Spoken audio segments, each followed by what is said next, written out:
Welcome back. You're watching the Sunday Express. Now, millions of people are at risk in Turkana County, where rising temperatures, long dry spells and unpredictable rains continue to threaten lives and livelihoods, a usual flashpoint of conflicts. The climate change is a daily struggle for survival, yet even with early warnings from the weatherman, many residents are still caught unprepared as the message either arrives too late or in a language few understand. Our environment reporter Opicho Chemtai was in Lodwar and brings us the story of why climate alerts are failing the very people who need them most.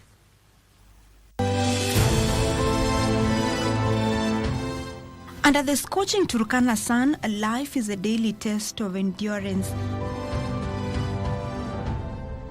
The dry land stretches endlessly with little to show but dust, cracked earth and the sound of goats searching for pasture. Droughts are now longer, and when the rains come, they often wash away whatever little the people have on their farms. Adverse weather also does not spare livestock, on which the Turkana pastoralists have relied on for livelihood for decades.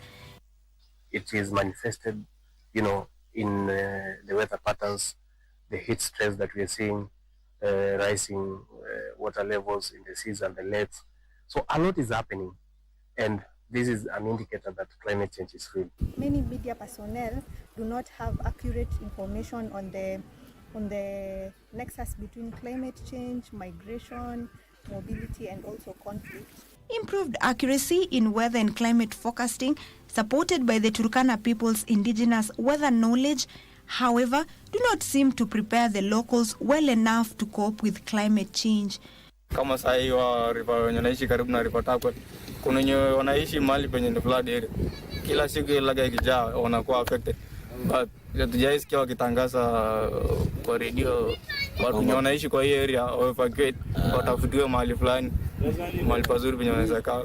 Whereas limited access to radio or internet means many people don't get informed, even the few who do still have to grapple with technical language in the weather forecast.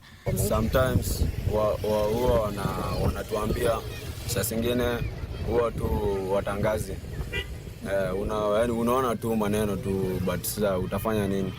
As such, information moves by word of mouth, and sometimes by the time the message gets around, the damage is already done. Journalists who would have simplified this vital information for the locals also blame the weatherman for using jargon too technical for them. We didn't know how to unpack this to the indigenous people. They're like, what's happening to our lake?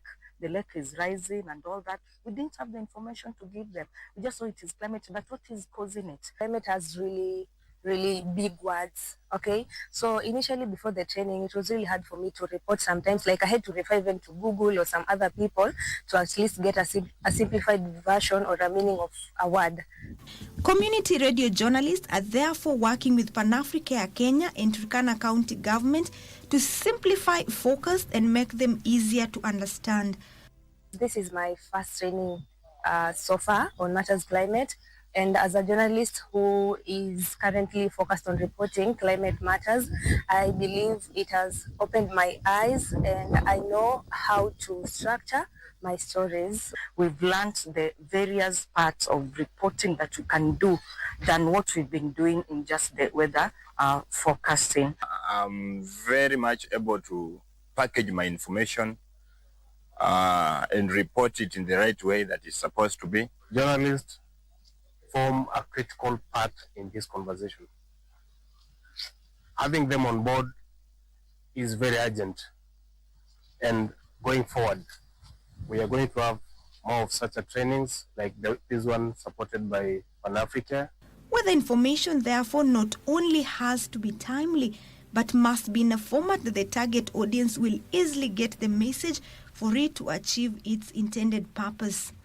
We want to enhance responsible, solution-oriented journalism and also amplify voices of the marginalized women and youth groups in the climate change and mobility sector. And going forward, all information that is within our dockets.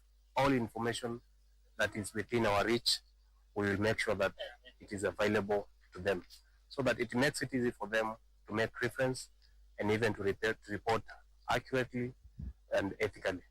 Shirikiane kwa pamoja, tuhakikishe tunafanya tuwezavyo ili tuweze kuepuka hadhara yake, kuepuka ili tusiadhirike kama binadamu ambao tunaishi katika mazingira, kwa sababu unapokosa kukabiliana na mabadiliko ya tabia nchi, si wewe peke yako unaadhirika. Climate change now being a reality, especially in the ASAL counties, more collaboration and partnership has been emphasized to ensure that communities get early warning system that will help them prepare in advance. Opicho Chemtai reporting for KBC Channel 1 from Lodwar, Turkana County.